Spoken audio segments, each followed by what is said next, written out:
Lozada, aquí desde Latitud 18 en la Biblioteca y Centro de Investigación Social Jesús T. Piñero, primer gobernador puertorriqueño. Hoy, después de un largo receso que nos cogimos vacaciones en verano, vamos a estar tocando temas relacionados a los nombramientos recientes de la gobernadora Wanda Vázquez a la Secretaría de Justicia y a la Secretaría de Estado. Dos mujeres, una no tan conocida, una muy conocida, que es la senadora Zoela Boy.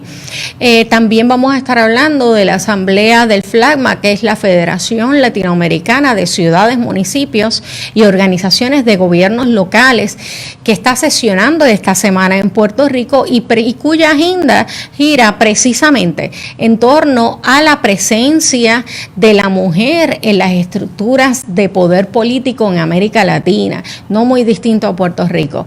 Así que vamos a estar hablando de eso y otras cosas. Sigan con nosotros aquí en Latitud 18. ¿De qué estamos hablando hoy? Estamos hablando de los nuevos nombramientos de la gobernadora Wanda Vázquez a la Secretaría de Estado y a la Secretaría de Justicia, en un contexto en que casualmente sesiona en Puerto Rico FLAGMA, que es la Federación Latinoamericana de Ciudades, Municipios y Asociaciones de organismos de gobiernos locales. Dentro de, claro, todo lo que hemos vivido en este verano, de una transformación, unas exigencias de unas transformaciones políticas, reclamos muy fuertes que tienen que ver con la agenda de la mujer. Es precisamente una mujer que sin planificación, que llega a la gobernación. No teníamos unas expectativas claras de lo que, de cómo iba a ser esta nueva gobernadora Wanda Vázquez, si iba a durar mucho y poco, porque como saben, inmediatamente surge un show of force, una oposición bastante fuerte del Poder Legislativo, de la Cámara y Senado, también de muchos alcaldes que querían, preocupados por el futuro político de particularmente del partido de gobierno, querían posicionar a la comisionada residente Jennifer González dentro de la secretaría para que Wanda Vázquez renunciara y llegara a la gobernación. Independientemente, íbamos a tener una gobernadora. Lo que no está claro es cuál es la agenda. No hay una agenda clara que se haya establecido. Ha habido unos cambios, me parece que es bien positivo. Hacen falta más rostros femeninos en el Poder Ejecutivo. Hay una deficiencia de democracia en las estructuras de poder en Puerto Rico, particularmente la legislatura y las alcaldías. No creo que en la legislatura se llegue a un 15% de participación de mujeres legisladoras. En las alcaldesas me parece que son 9, es muy poco y es lo más que hemos tenido en la historia, pero ciertamente es un déficit no tan solo en la representación, sino en lo que es la agenda de grupos minoritarios, como son inmigrantes, como son grupos vulnerables de comunidades de escasos recursos, comunidad LGBT, y en la comunidad de las mujeres, que aunque somos mayoría, tanto poblacional, obviamente somos una fuerza electoral, pero nos comportamos y nos tratan como una minoría. Así que en términos de política pública, la agenda de la mujer es como si fuera un objetivo de grupos minoritarios. Hablábamos que no sabemos qué esperar todavía. Se decía, o había al principio una oposición a Wanda Vázquez porque era parte del equipo de trabajo de Ricardo Rosselló, al que el que se tuvo que enfrentar todo su equipo a una posición en términos de estilo de agenda del país, y ella sí manifestó en un momento que ya estaba clara en que ella iba a echar para adelante el plan para Puerto Rico, que si no, creo que es que se llama, pero ¿es lo mismo o es un cambio? Estamos viendo unos cambios, pero no hemos visto un plan, particularmente ahora que estamos hablando de la mujer en los espacios de poder político y la deficiencia que hay. Estos son cambios significativos que puedan cambiar lo que es la realidad de la mujer en los espacios de poder, o es meramente cosmético, no le hemos dado tiempo, pero por lo menos ella dijo que seguía para adelante con el plan. ¿Tiene Wanda Vázquez un plan propio para hacer estos cambios? Me parece que esto es cosmético y quizás hagan algunos cambios distractores para la ciudadanía, pero es un plan de un partido y ella es parte de eso, y dentro de todo esto no creo que hagan cambios extraordinarios. Así que dentro de este plan del plan, como siempre se decía, los objetivos van a ser los mismos. Que cambien algunas rutas, como mencioné al principio, distractoras, o algunos aspectos que puedan, que son de política pública y que el pueblo esté esperando, y que acierten algunos aspectos para calmar las masas, pero va a continuar igual. Yo coincido contigo y me preocupa que la lectura que se está haciendo desde el gobierno de Puerto Rico a las situaciones acontecidas durante julio, este verano del 19, no son las correctas. Probablemente su lectura fue que esto era un asunto de orden público, que esto se resolvía con el comisionado de la policía y la fuerza de choque, y no entendieron que era una efervescencia política, social, que estaba reclamando cambios fundamentales. Podemos contrastar esta posible lectura. Veremos ahora en este año y medio si la gobernadora trasciende esa lectura superficial y por lo menos se mueve en una dirección más profunda. Yo no creo tampoco que vaya en esa dirección, pero espero que por lo menos se mantenga consciente. Fíjense ustedes el ejemplo de los Estados Unidos. Nosotros, entre los temas que íbamos a estar considerando, era la participación de las poblaciones y los segmentos de millennials, ¿verdad?, en los Estados Unidos en cuanto a las elecciones. Mencionaste en algún momento estas 4 congresistas excepcionales que representan por primera vez sectores marginados por la política tradicional. La población originaria de los Estados Unidos, la primera mujer congresista. La primera mujer congresista de origen somalí, otra palestina y obviamente una puertorriqueña fuera de serie. Esto es importante porque ellas están allí como resultado de un fermento político, de unos sectores políticos con una influencia generacional. Si observamos la composición electoral de las pasadas elecciones en los Estados Unidos, la cantidad de gente tradicionalmente joven aumentó dramáticamente, y eso es lo que nos explica a nosotros esta efervescencia ahora. Eso lo que significa es que cuando llegan al poder, cuando llegan a esas posiciones, no al poder, a esas posiciones, obviamente están reflejando un cambio radical en la política. Aquí nada de lo que está ocurriendo en el gobierno representa lo que reclamó la población puertorriqueña que se tiró a la calle. Eso es lo que nosotros estamos aquí viendo, que esperamos, nos complacería, ni siquiera hay una agenda clara. Cualquier gobernante lo primero que tiene que decir es: esto es lo que yo voy a hacer. Mira, es importante porque ahorita, hablando específicamente de las nominadas, Zoela Boy, estábamos hablando hace un rato, es una voz liberal en una legislatura muy conservadora. Y la doctora Belisa Crespo plantea que puede ser una pérdida en términos de llevar o pelear esa agenda liberal en la legislatura. Están bien contados los votos ahí. ¿Y cuánto poder tendría para echar para adelante una agenda desde la Secretaría de Estado? Ciertamente, como decían, no usaste una frase sobre las mujeres, no por ser mujer. Es que cuando estaba diciendo que cuando Ivonne me dijo que este era el tema, me dio con tuitear, que a mí me encanta Twitter, y decía: no preguntemos qué haremos con nuestro poder recién adquirido. Por el contrario, ¿qué clase de mujeres vamos a hacer? Refraseando a Holly Quinn Brown, porque esto no es un quote mío, a propósito de los recientes nombramientos, lo que estábamos diciendo es que la representatividad es solo un elemento. Nosotros podemos estar representadas. Eso no quiere decir que esas mujeres, por ser mujeres, ¿verdad?, ligado al género, eso automáticamente nos da unas capacidades distintas, o un liderazgo distinto, ¿verdad? La primera vez lo dije mejor. Un liderazgo distinto. O sea, el liderazgo no nos lo da el género, nos lo dan otras actitudes. Tenemos que tener actitudes y aptitudes para el liderazgo. Y el asunto de la pérdida de la voz fuerte de Zoé, pues Zoé no es solo una voz fuerte, sino que es una voz articulada. Sí. Es una mujer inteligente, es una mujer convincente, ¿verdad? Y consistente. Y consistente, exacto. Y en este mismo programa hablamos de unos proyectos que nos preocupaban, ¿verdad? Que ella fue la voz cantante para que esos proyectos no progresaran. Y que ahora pues no va a estar en ese espacio, ahora ya está dentro del Ejecutivo. Y yo estoy clara en que ella llega a la Secretaría de Estado con su agenda, con una agenda. Ella Claro. tiene una agenda de país, ella está clara. Sí, sí.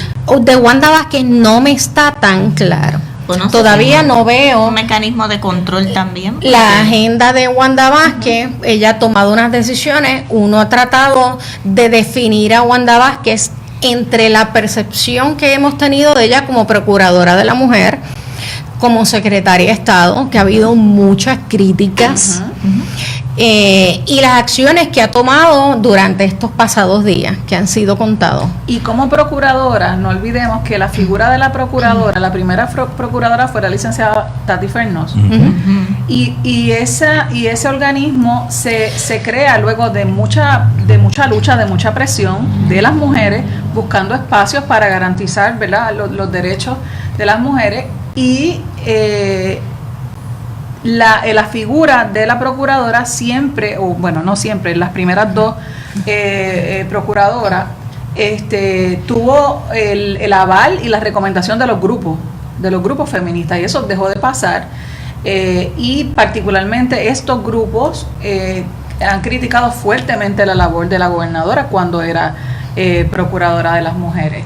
Y hoy, a las 3 de la tarde, ella se reúne, como ha estado reuniéndose con distintos grupos, con la colectiva feminista. El colectivo feminista ha estado a través de las redes haciendo un llamado a las mujeres que interesen presentarse allí a las 3 de la tarde para exigirle a la gobernadora que declare un estado de emergencia por la constante violencia contra las mujeres en todos los sentidos. Y no quiero entrar en eso lo podemos tratar otro día, pero obviamente tiene la presión pública con el caso de Arelis Mercado, es el apellido de ella, Sí. de Arelis Mercado, y de la fianza que pusieron ayer a esta persona, donde alegadamente hay testigos, ¿verdad? Y toda esa, y la presión pública está ahí.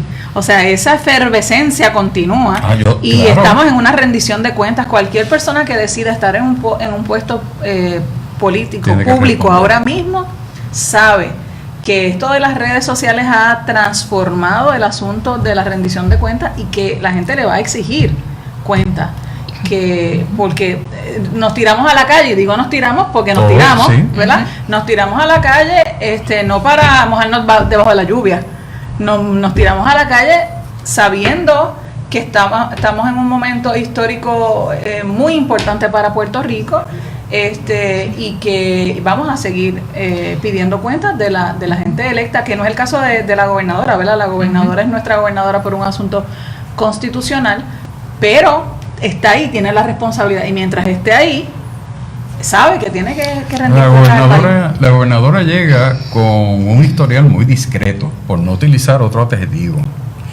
y con un historial muy discreto que va a tener que transformar, si quiere pasar a la historia como algo distinto, va a tener que dar unas respuestas muy diferentes a las que ha llevado a cabo al presente. Y hay temas que la van a perseguir.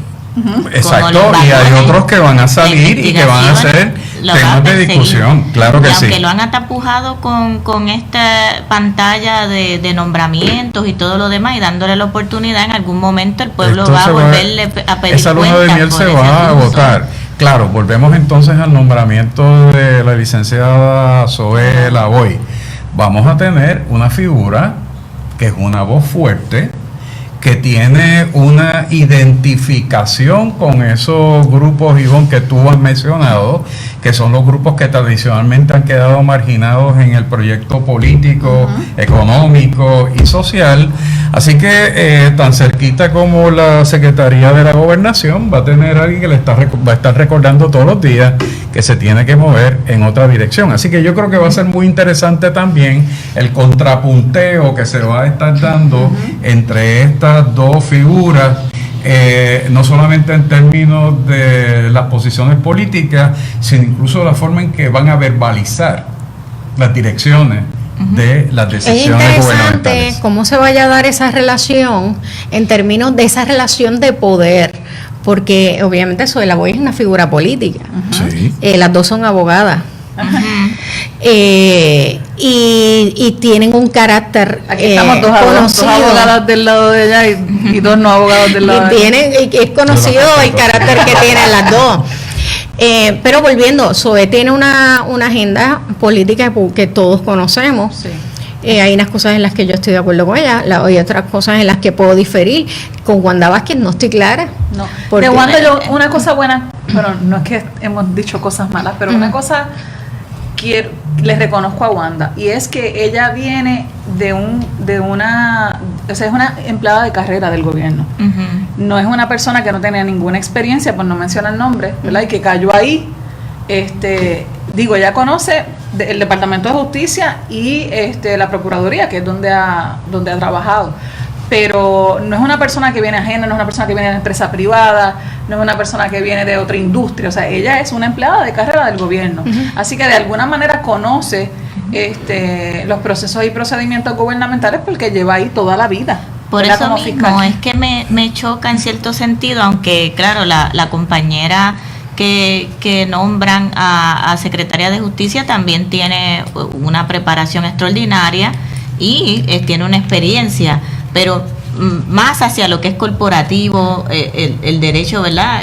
Dentro de lo que es el proceso a nivel federal y todo lo demás. Bueno, que viene con toda la influencia del gobierno federal. Correcto. Y eso es un mensaje bien claro. Bien claro. Entonces, tenemos esta persona que va a dirigir nuestro Departamento de Justicia, que dentro de lo que, no es porque seamos parte de esto, pero lo que es tribunales, justicia, son áreas bien organizadas dentro de lo que es el gobierno, vis a vis salud, que es un área que está manga por hombro. Así que vemos este nombramiento que a mí me chocó, porque dentro de todos los nombres que se barajaban, no pensé que esta compañera era la que iban a nombrar como secretaria de Justicia. Así que va a ser interesante cómo y ver también el plan de esta secretaria de Justicia y cómo ella pretende transformar nuestro sistema, porque ella viene, como bien menciona la compañera Lozada, con una visión federal, con una visión estructural, que aunque nosotros compartimos lo que es el common law y el derecho romano, y tenemos una estructura que ¿verdad? Es mixta dentro de ese sentido del derecho, pero la estructura federal es distinta a la que nosotros tenemos aquí en ciertos aspectos. Así que, ¿qué ella trae? ¿Cuál es su plan? ¿Cómo va a estructurar nuestro Departamento de Justicia? ¿Cómo va a incidir e impactar en esos procesos como representantes del pueblo en estos procesos? ¿Será para bien? ¿O cómo lo tomará también nuestro sistema? Es interesante ver, más allá de la gobernación, esto que se va a dar en justicia. Sí, lo que estamos considerando es cómo se puede gobernar a Puerto Rico en el periodo que resta antes de las elecciones. Pues un funcionario con esa experiencia podría hacer un trabajo discreto.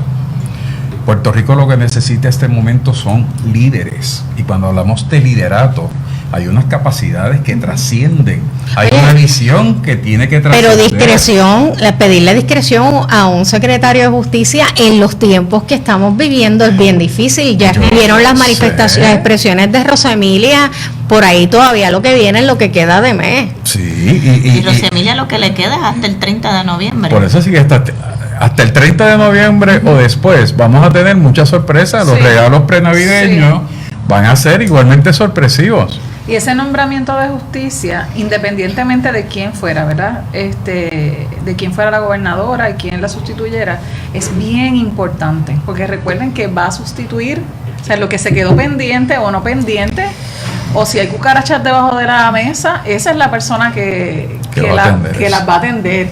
Así que si hay un nombramiento importante en este momento, es esa persona que acaba de nombrar al Departamento de Justicia, porque ya lleva un rato ahí, ¿verdad? Y han sido parte de los argumentos que se han presentado en contra de ella, ¿verdad? De hashtag Wanda renuncia, porque se dice, ¿verdad?, que ella no dio paso a investigaciones importantísimas en contra del gobierno del ex gobernador Ricardo Rosselló, Y otra cosa que me parece interesante de su planteamiento público es que ella no es política. Bueno, ella no puede no haber aspirado a un puesto político. Pero ha sido bien política por eso, en el manejo de... Claro. Por eso. Así que yo creo que todos somos políticos, que no seamos políticos partidistas, que no es el caso, ¿verdad? Que no seamos políticos partidistas es otra cosa, pero la vida es política y no podemos hablar de la política como si fuera una mala palabra. Es importante la política. Hay algo que no sabemos y quizás en algún libro de historia lo sabremos de aquí a 30, 40 años y yo no voy a estar aquí. Que esas conversaciones que se dieron a puerta cerrada con el presidente del Senado, el presidente de la Cámara y los presidentes en este caso de la Federación de Alcaldes, que cambiaron la actitud del poder político en el país frente a la nueva gobernadora. Porque fue radical. Pues dime tú si eso no es política. Sí, por eso. Fue radical, y exactamente. política partidista. Sí, así que en algún momento a lo mejor, Jaime, no nos vamos a enterar. Bueno, lo que sí les puedo decir es que por lo general aparece alguien que traduce eso en un testimonio. Se abre y entonces salen textos como el de Futuros Alternos. Así que yo espero que esa información salga. Yo creo que es importante que el país pueda responder a esas interrogantes.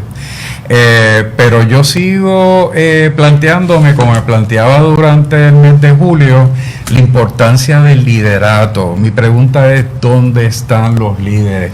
Y liderato no es el que ocupa la posición más alta, es el que tiene la visión que necesita la coyuntura histórica de Puerto Rico. ¿Cómo vamos a lidiar con estos retos tan enormes? ¿Cómo vamos a salir de estos retos? Cuando nosotros vemos la historia de Puerto Rico en periodos de larga duración o el mismo siglo XX, ¿a quiénes hemos llamado líderes? Pues esas figuras que nos han encauzado, que nos han permitido compartir una visión de futuro, y no creo que la gobernadora tenga esa capacidad, pero tenemos que seguir mirando a ver por dónde salen los líderes. Hay que estar del bien futuro. pendientes de esa reunión del colectivo feminista. A ver cuáles son los temas que se van a estar trabajando, si van a haber transformación con relación a los asuntos de la mujer y de la participación de la mujer en espacios de poder, se tiene que dar ahora. No se puede postergar. Así que me preocupa lo que yo estaba planteando, las próximas elecciones. El cambio no se da en noviembre, ahora a fin de año se van a estar radicando la intención de candidaturas para primarias, para correr a primarias. Así que si no aspiras por lo menos Partido Popular, Partido Nuevo Progresista, si no someten y no identifican candidatos, y creo que es noviembre o diciembre, para correr en primarias, quedó fuera de la papeleta, a menos que quiera correr writing y es cuesta arriba, aunque las cosas han cambiado tanto. Sí. Pero no esperen a noviembre 2020. Hay unas decisiones que hay que tomar ahora con relación a quiénes van a estar representando los intereses del país y de esta nueva de esta transformación política que se está dando en una coyuntura importante. Se están dando todas las crisis a la vez en el país. Crisis social, crisis política, crisis fiscal, económica, la relación con los Estados Unidos, lo que pasó con María, crisis ambiental, y no creo que sea una coincidencia. O sea, las cosas pasan porque pasan, ¿no?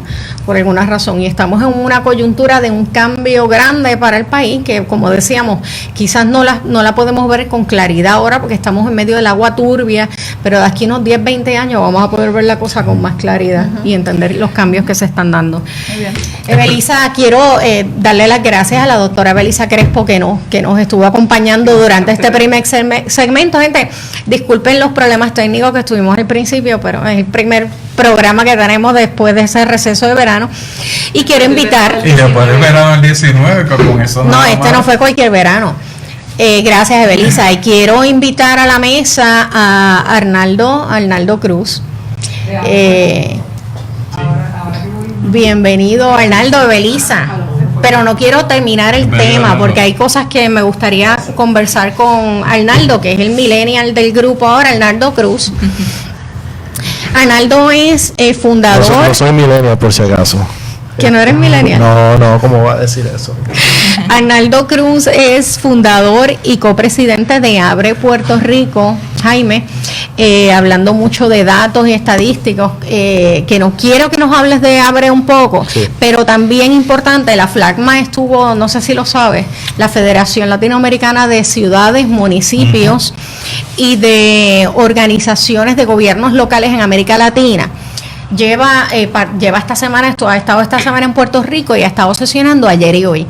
Y el tema principal, el tema del evento, es la participación de la mujer en espacios de poder y asuntos de equidad de género, ¿no? Y tuvimos, de hecho, una de las conferencias magistrales ayer, que era el liderato de la mujer en el gobierno, a cargo de Verónica Magario. Verónica es intendenta del municipio de La Matanza, presidenta de la Federación Argentina de Municipios y copresidenta de la Federación Latinoamericana de Ciudades, Municipios y Asociaciones de Gobiernos Locales, que es la FLACMA. Y ella estaba planteando que hay un déficit democrático por la falta de participación de mujeres ocupando puestos en puestos públicos, en las alcaldías, en los gobiernos regionales, en la legislatura, y aquí pasa. Ahora, claro, eso se da en una coyuntura en que tenemos la segunda gobernadora del país, no electa, pero una gobernadora constitucional, en que se dan dos nombramientos muy importantes a la Secretaría de Justicia y a la Secretaría de Estado. Yo no conozco mucho a la nominada Secretaría de Justicia, Zoela Boy la conocemos, y una líder con una visión liberal en términos de derechos, que estaría dejando la legislatura, una legislatura conservadora, con una representación de mujeres que no llega al 15%, y quizás es lo más que hemos tenido de mujeres. Y a pesar de que es lo más que hemos tenido, muchas de ellas muy conservadoras. Así que la agenda de la mujer y de grupos minoritarios que hablábamos, aunque la mujer es mayoría, pues se trata como un tema minoritario. No es una agenda que tenga voces muy fuertes en la legislatura. Pero estábamos hablando un poco de eso. Sé que me hablas de Abre, no sé si en el futuro, hablando de datos, pues se planteen, ¿no?, dentro de todo lo que es política pública, los temas que se trabajan, pues la presencia de la mujer.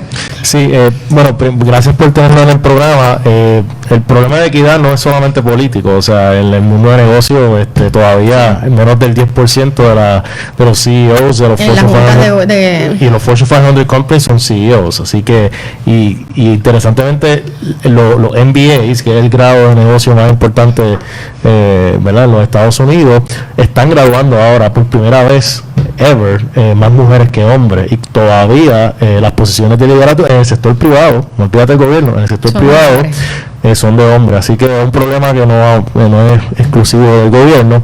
El issue de medir la equidad a nivel de mundial, pues una de las maneras de poder crear conciencia es poder tener información segregada, ¿verdad? De tanto en servicios, tanto en enfermedades crónicas, en los diferentes problemas que atacan el país. El poder segregar la información por sexo es un requisito para poder atender el tema, y todavía en muchos países a nivel del mundo, pues la data no está segregada. Entonces, pues si no se segrega la información, pues no se está dándole presencia al problema, y pues si no se le da presencia se hace más difícil atacarlo. Sí, pues nosotros estábamos hablando y la doctora Belisa Crespo, que está pendiente de una reunión con el colectivo feminista. Uno puede anticipar más o menos cuáles pueden ser los temas. Hay que estar muy atento a ver qué es lo que se va a hablar, porque aunque la gobernadora ha tomado unas decisiones con relación a parceladas, con relación a algunos issues del país en estos pocos días, hace estos nombramientos que ciertamente están marcados de un matiz, de un statement de que hacen falta más mujeres en esferas de poder. Y yo puedo entender también y reconocer cuál es la agenda política de Zoela Boy. Yo no conozco, o sea, Wanda Vázquez, yo no sé cuál es la agenda de Wanda Vázquez, excepto que dijo que había un plan para Puerto Rico, que ella todavía, ese plan era el plan que regía el gobierno, cosa que yo un poco cuestiono, porque hay gente que dice, no, hay un mandato del pueblo. Esto es un paréntesis. Tremendo paréntesis. Yo creo que, y el plan de gobierno es un mandato, debería ser del que gana la elección, un mandato del gobierno. Lo que pasa es que esta elección pasada fue una elección muy particular, porque es el gobernador con el porcentaje menor, que ha ganado con el porcentaje menor en la historia.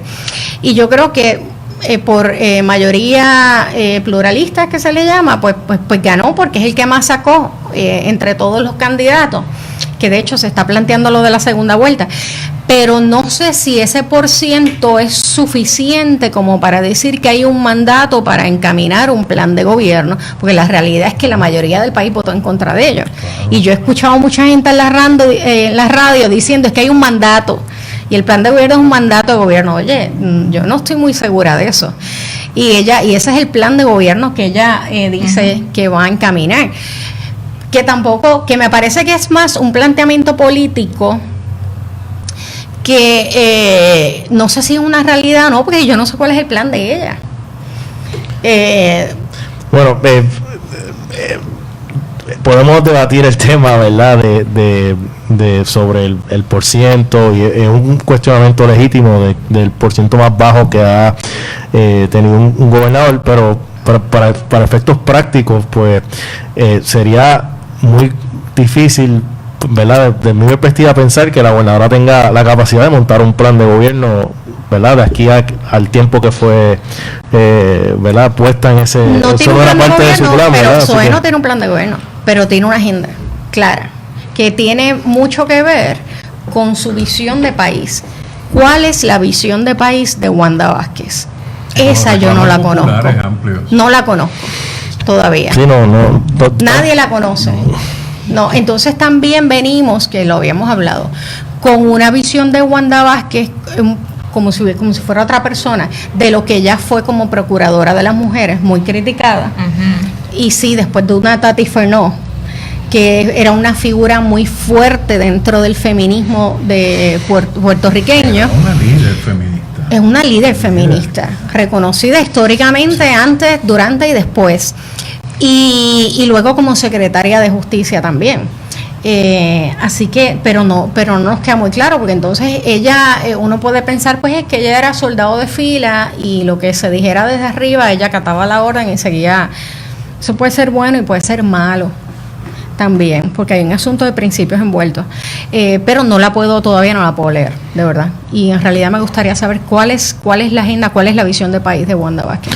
Bueno, pues sí, habría que sentarse y preguntarle a ella, ¿verdad?, y cómo definimos una visión, cuál es la expectativa que tienen los ciudadanos sobre esa visión, porque pues cada uno va a jalar por su lado. O sea, las uniones quieren que se le devuelvan los beneficios, el sector privado quiere que se le bajen los impuestos, los diferentes grupos quieren que se le dé más.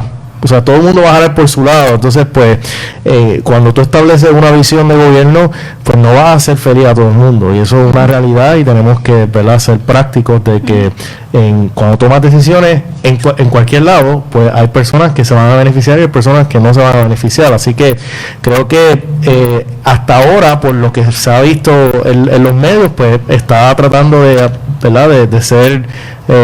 ¿verdad?, dar espacio a los diferentes sectores y reclamos, pero en algún momento va a tener que defraudar a algún sector, y eso no es malo. O sea, yo creo que, o sea, tú no puedes complacer a todo el mundo, claro, y los problemas que tiene el país pues son muy complejos, y cuando comience el proceso de reestructuración de la deuda, que hay un montón de deuda que no se ha podido reestructurar todavía, pues ahí sí que se van a tener que tomar unas decisiones difíciles, y hay que ver, ¿verdad? Creo que algo que por lo menos que me gusta en términos de estilo, es que tiene carácter, ha sabido enfrentarse ella sola en un momento en que parecía estar totalmente sola, y el poder político en contra de ella, y lo manejó muy bien, y eso de verdad que eso me gusta, porque eso es una buena característica de un líder. Pero quiero porque no conocen a Arnaldo todavía, por favor, que nos hable un poco de ABRE, que es ABRE que están trabajando en este momento en la organización. Bueno, pues gracias por invitarnos. No estoy acostumbrado a hacer podcast en vivo. Siempre es un podcast grabado. Siempre hay accidentes. Tuvimos 20 minutos sin audio. Por eso es que se graban, por si acaso. Pero nosotros somos una organización sin fines de lucro, fundada, comenzamos operaciones en el 2013 y nos dedicamos al tema de la transparencia, al acceso a información, pero no solamente el acceso a información, ¿verdad? Porque una de las cosas que hemos aprendido a través de los 6 años que llevamos ya trabajando estos temas es que el tú crear acceso a la información pues es solamente una parte del problema. O sea, el tú poner un montón de datos en una página de internet pues no resuelve mucho. No mucha gente realmente el poner información en una página web no es realmente acceso. Acceso es poder lograr que las personas puedan interactuar con esta información y que puedan utilizarla para tomar decisiones. Y a eso se dedica ABRE. O sea, no solamente a conseguir la información, no solamente a liberarla, sino buscar cómo presentar la información a través de herramientas tecnológicas que le permitan a la más grande cantidad de individuos en la sociedad a utilizarla y a tomar decisiones basadas en datos y en hechos. Así que hemos estado trabajando diferentes temas. Mucha gente nos conoce por el índice a los municipios. Nosotros le damos nota a los municipios y a los alcaldes. Pues tenemos muchos enemigos en ese fronte, muchos alcaldes que no han apreciado la herramienta o la nota que se le ha dado a la salud fiscal. También fuimos responsables de, por primera vez en la historia, hacer disponible los donativos a campañas políticas. Esa información había que ir físicamente a la Comisión Estatal de Elecciones y buena suerte si te la daban. Sí. Pero creamos un acuerdo de colaboración, conseguimos los datos, los limpiamos y los presentamos de una manera que de fácil uso al ciudadano para buscar cualquier donante o cualquier información financiera en una campaña política. Y más recientemente pues lanzamos el índice de escuelas, que le damos una puntuación a todas las escuelas públicas del país y creamos un portal de datos para que el padre pudiera accesar esa información y tomar decisiones al respecto. Nosotros no tomamos posiciones sobre qué debe hacer el padre con la información, sino que se la presentamos y que el padre pueda tomar hacer su propio juicio. Ese portal ha sido bien exitoso. Hemos recibido más de 100,000 visitas de padres desde que se lanzó el año pasado y se ha convertido en una herramienta poderosa para diferentes, no solamente para los padres. Muchas entidades sin fines de lucro están usando la herramienta para poder medir el desempeño académico de los estudiantes que les sirven. Vengo precisamente de una reunión con una de esas entidades que trabaja en unos programas de After School y se nos ha estado acercando muchas entidades de afuera, particularmente a ver si ABRE puede trabajar más el tema de encontrar las razones por las cuales una escuela sale bien y otra mal, que eso es algo que ha estado fuera de nuestro alcance y no era parte del alcance original del proyecto, pero se nos han secado varios funders para indagar sobre qué hace que en una escuela los estudiantes salgan bien en pruebas estandarizadas y qué hace que salgan diferentes o no salgan tan bien en situaciones donde tienen... ¿Dónde está la diferencia? Que sí. Les tengo que hacer un breve pausa, y es que nuestro moderador, el doctor Jaime Rodríguez Cancel, como hoy nos tardamos un poquito, pues tengo que repetir otra vez, tuvimos un problema técnico que yo arreglaré en edición,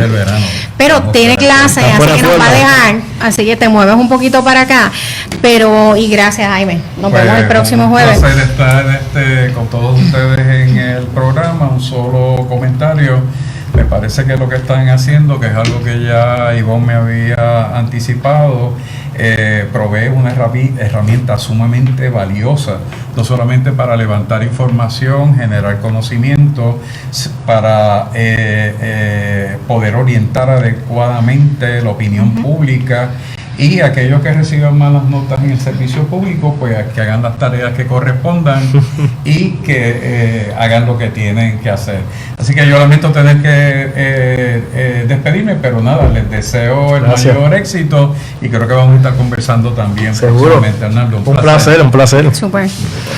Nada, Arnaldo, esta semana pasada yo estuve en una reunión casualmente de mujeres, mujeres muchas de alto perfil, de trabajo, que hacen trabajo comunitario, mujeres en la empresa privada, en el sector de salud, han estado en sector de gobierno, sector económico, sector político, turismo, ahí había de todo.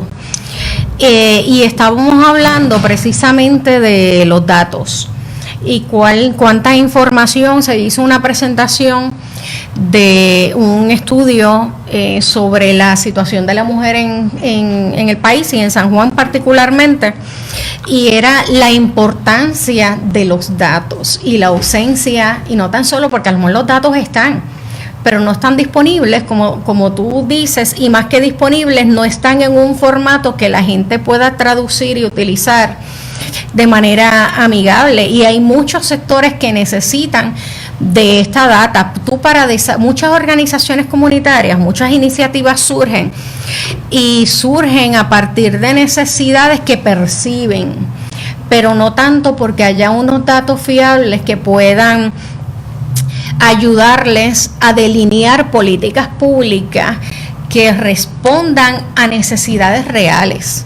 Cuando tú tienes datos, tú dices, ok, esta es la comunidad de la mujer. Yo no sabía, hay una 1/6 parte de la población en San Juan que son inmigrantes. Yo no lo sabía, y el asunto es que hay una escasez de servicios, para que eso es tema para otro programa, que me gustaría que estuvieras. Hay escasez de servicios para las comunidades inmigrantes. No es como en Estados Unidos, que hay muchas organizaciones de apoyo a inmigrantes, hay muchos servicios de gobierno para inmigrantes, para ubicarse, de trabajo, de empleo, de asistencia e incluso de publicidad en los programas de gobierno. Aquí yo no lo conozco, yo nunca veo nada. Y hay una población bien alta y que aporta en alguna manera a la economía del país. Y hay organizaciones también, como dicen, que surgen y que podrían muy bien utilizar esta data. Esta iniciativa de Abre me parece que es un proyecto extraordinario que debe recibir más apoyo, que se debe expandir para poder suplir, que son cosas que debería estar haciendo el gobierno. Sí, sí. Y el gobierno no hace, porque el gobierno tiene una tendencia a que la data es mía y es como si fuera un secreto de Estado. Sin embargo, hay un derecho constitucional al acceso a la información que el gobierno tiene que respetar dentro de todo, pero ahí entran entidades como esta y la prensa de igual manera dentro de su rol para poder exponer estos temas y toda esta información que la ciudadanía necesita. Por alguna razón, tradicionalmente la mentalidad del gobierno es que no se sepa, esto es nuestro, esto es para guardarlo. No, tú, mientras más conocimiento y más publicidad des a esta información, más estás ayudando al país, más estás ayudando al sector privado a conocer cuál es la realidad del mercado, más ayudas al Departamento de Educación y cuáles son las necesidades también del mercado laboral.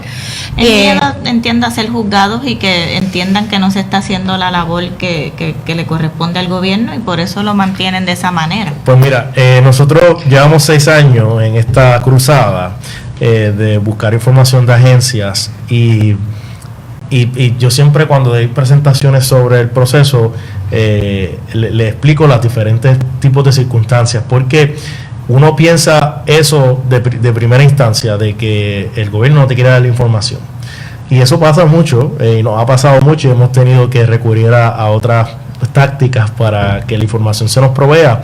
Pero te sorprendería el caso donde la información la agencia o no la tiene, porque es que pensamos que el gobierno colecta mucha información que realmente no colecta, no recolecta. Así que en muchas ocasiones vamos a una agencia y la agencia nosotros no recolectamos esa información. Eso pasa mucho. Otra cosa que nos pasa es que la información la recolectan, pero está como en 30 bases de datos diferentes. O sea, que una agencia tiene una información, otra agencia tiene otra. Eso es otra cosa, y no se lo comparten. No se lo comparten entre ellos mismos. Y no es por malicia a veces. A veces es que no hay esa cultura de colaboración, no hay una cultura de datos. Y cuando no hay una cultura de evaluación y de datos, pues tú no le prestas atención a esas cosas, porque si se evaluaran los programas y los servicios que se dan, pues tú tendrías la responsabilidad de recolectar información para hacer esos análisis, pero como no existe esa cultura, pues no existe la necesidad de recolectarlos. A veces las agencias tienen un montón de información también, eso pasa menos, pero a veces agencias tienen un montón de información en su poder, pero no saben cómo usarla. O sea, y nos hemos reunido nosotros con empleados de carrera en agencias de gobierno, y ellos dicen, bueno, ¿qué yo hago con esto? O sea, que no siempre es una táctica. Sí, no siempre es maldad de que no te quiero dar la información, aunque reitero que eso nos pasa demasiadas veces, pero muchas veces es lo otro que le explique, que la información no existe, o no está en los formatos, o está esparcida. Nosotros hemos encontrado con diferentes agencias de gobierno retos con la calidad también, porque no tienen los sistemas de información óptimos, adecuados para manejar capturar y manejar la información. Y hemos encontrado, nosotros tuvimos un caso, tenemos muchos casos, pero un caso de datos de crimen que nos estaba dando la policía de Puerto Rico. Esto fue hace varios años atrás, y aparecía que la región con más asesinatos, homicidios, era creo que era la de Utuado, una de estas regiones con poca población y con poca incidencia criminal, y nos entregaron la información de esa manera, y nosotros íbamos a publicar un mapa con los datos que nos entregaron, y cuando decimos, esto está raro, esto no hace sentido de que este pueblo sea donde hay más crímenes o homicidios, cuando hablamos con la gente del departamento, es que hubo un error en el sorting de los datos cuando nos entregaron. Así que, y eso ha pasado muchas veces, así que es un problema que hay de cultura. El gobierno va a tener que desarrollar la infraestructura, la capacidad para manejar y utilizar información para la toma de decisiones. Eso no existe ahora. Bueno, Arnaldo, gracias por venir, que es la primera vez que estás aquí con nosotros. Estamos empezando el semestre, y hay unos temas que queremos ver si puedes compartir con nosotros en otros programas de Latitud 18, mucho que tienen que ver con la participación de los millennials, centennials en este verano del 19, y lo que implica una transformación, una nueva era en la política puertorriqueña, y lo que parece ser una transformación de estilo en la política. Esperamos que así sea. Sí, entonces, Francesca, Ajá. Empezamos nuevo semestre, hay nuevos eventos que nos gustaría que nos hablaras un poco de ellos. Sí, pues empezamos muy activos este semestre de agosto. Primero, ciertamente la bienvenida a todo nuestro estudiantado, facultad y empleados aquí en la institución. Todavía estamos en el proceso de matrícula tardía hasta el 30 de agosto. Así que aquellos que todavía les interese y que tengan pendiente su oficialización o selección de cursos, estamos para ayudarle en las distintas unidades académicas y en el salón de acto. Comienzo diciendo esto. Y pues esta semana tuvimos la actividad de Experiencia Puerto Rico, donde bien lo ha mencionado varias veces la compañera Ivonne Lozada, donde tuvimos aquí alcaldes de Latinoamérica en sus reuniones de FLACMA y la CAMCAICA, que son las reuniones de estos cuerpos.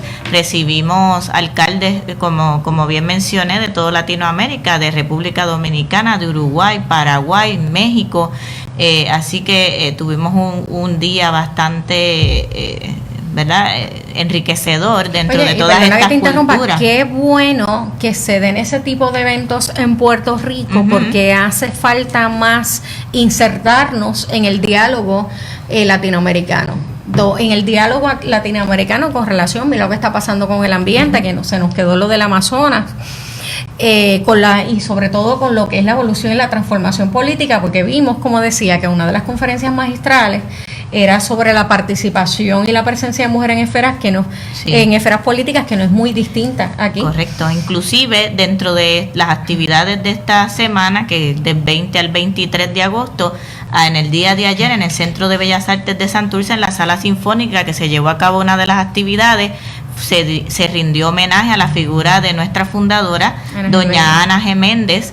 Así que en efecto, de igual manera me sorprendió mucho ver que dentro de los alcaldes y alcaldesas que hubo el 20 de agosto, que fue su reunión aquí en la institución, había muchas féminas. Sí. Inclusive la persona que preside la Cancaica es una mujer, sí, de Uruguay. Así que dentro de esto vemos la figura de la mujer en un liderato y también ellos en la cultura del municipalismo y del gobierno local, donde la mujer tiene poder decisivo, pero también en estos procesos poder de liderato. Claro. Y vimos dentro de lo que pude observar en la actividad, claro que eran reuniones privadas porque estaban ellos en sus procesos deliberativos, sí, en sus asambleas, e inclusive aquí se seleccionó el nuevo presidente de FLACMA que estuvieron en ese proceso de elección. Vimos distintos temas, pero la voz femenina se escuchaba mucho dentro de lo que era el proceso. Sí, así que sí, orgullosos de haber recibido esa actividad de Experiencia Puerto Rico y que dentro de todo el proceso también se resaltara la figura de nuestra fundadora, doña Ana G. Méndez, en esta coyuntura donde se celebra el 70 aniversario de la fundación ¿verdad?, de Puerto Rico Junior College, que es ahora la Universidad Ana G. Méndez ¿verdad?, en nuestras distintas localidades. 70 años y los 100 años de doña... Y los 111 años del natalicio de doña Ana G. Méndez. Así que esa actividad continúa hasta mañana, que es el 23 de agosto, que tienen su cierre. Y tenemos una actividad muy importante la próxima semana, 29 y 30 de agosto, que vamos a recibir a los compañeros de Virtual Educa Gran Caribe, que se va a llevar a cabo aquí en Puerto Rico y eligieron como sede. Próxima semana, 29 y 30 de agosto, vamos a recibir participantes de todo Latinoamérica también y Estados Unidos, que van a estar aquí en unas asambleas y también en unas actividades donde los ejes temáticos son la educación superior ante los retos de la Agenda 2030, la vinculación de la educación superior al mercado de trabajo, infraestructura tecnológica, conectividad y gestión del conocimiento, y la situación en el Caribe, una perspectiva regional. Así que esos son los ejes temáticos de estos 2 días donde van a estar participantes, y también vamos a tener nuestra participación de decanos, decanas, vicerrectores, profesores que han sido invitados a esta actividad 29 y 30 de agosto desde las 8 de la mañana hasta las 4 y 30 de la tarde. Ok, pues tremendo. Pues nada, gracias por acompañarnos, Francesca. Gracias por la invitación. Gracias, Arnaldo. No te vayas, tenemos mucho que hablar.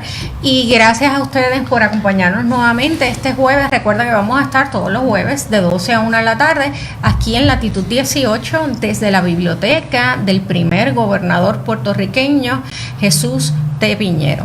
Gracias a todos. Bye.